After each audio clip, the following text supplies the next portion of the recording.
Students, today our topic is C3 pathway और Calvin cycle। जैसा कि हम आपको बता रहे हैं photosynthesis in higher plants chapter number 13 में कि फोटोसिंथेसिस प्रोसेस दो फेसेस में या दो स्टेप्स में कंप्लीट होती है, लाइट रिएक्शन और डार्क रिएक्शन। लाइट रिएक्शन में एटीपी और NADPH एनर्जी बॉन्ड्स की फॉर्मेशन होती है और बायोसिंथेटिक फेस या डार्क रिएक्शन में CO2 का फिक्सेशन होता है कार्बोहाइड्रेट्स में, जिसमें एटीपी और NADPH जो लाइट रिएक्शन में प्रोड्यूस होते हैं उनका यूटिलाइजेशन होता है।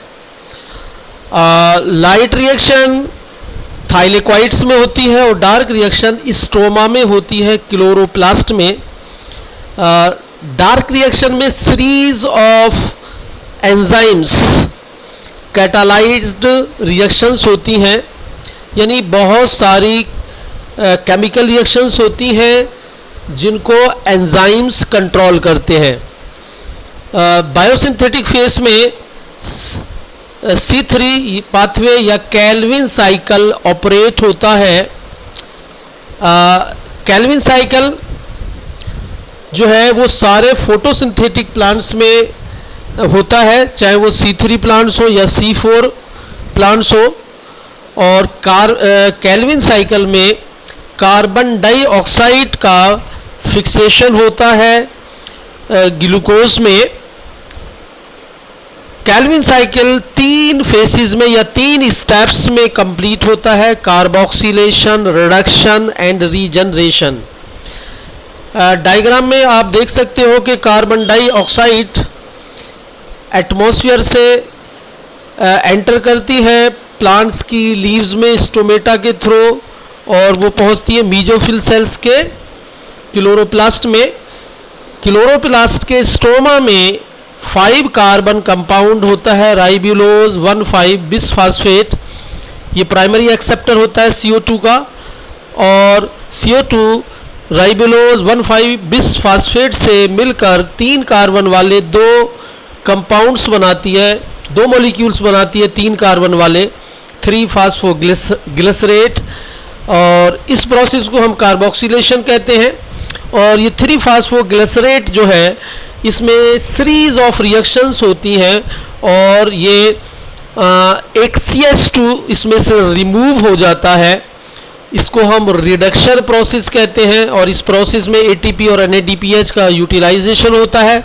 और फाइनली रीजनरेशन प्रोसेस से जो है वो राइबुलोज 1,5 बिसफास्फेट फिर से रीजनरेट हो जाता है। इसको रीजनरेशन कहते हैं, जिसमें एक ATP का यूज़ होता है।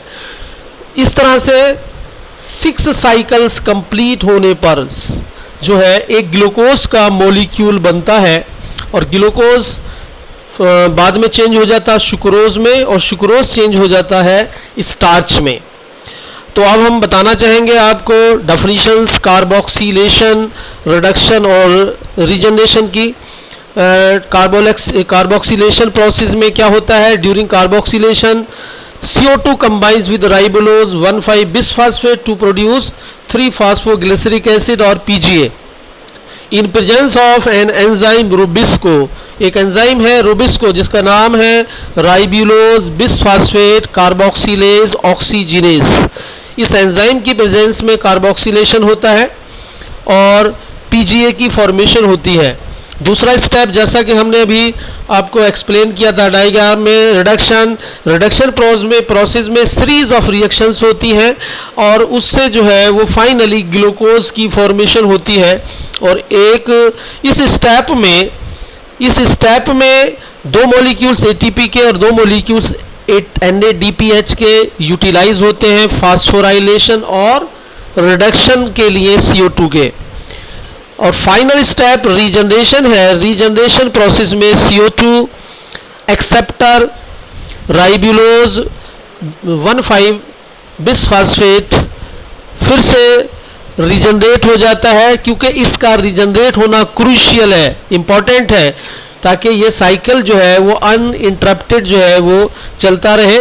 और इस रीजनरेशन प्रोसेस में एक मॉलिक्यूल एटीपी का यूटिलाइज होता है फास्फोराइलेशन के लिए टू फॉर्म RuBP।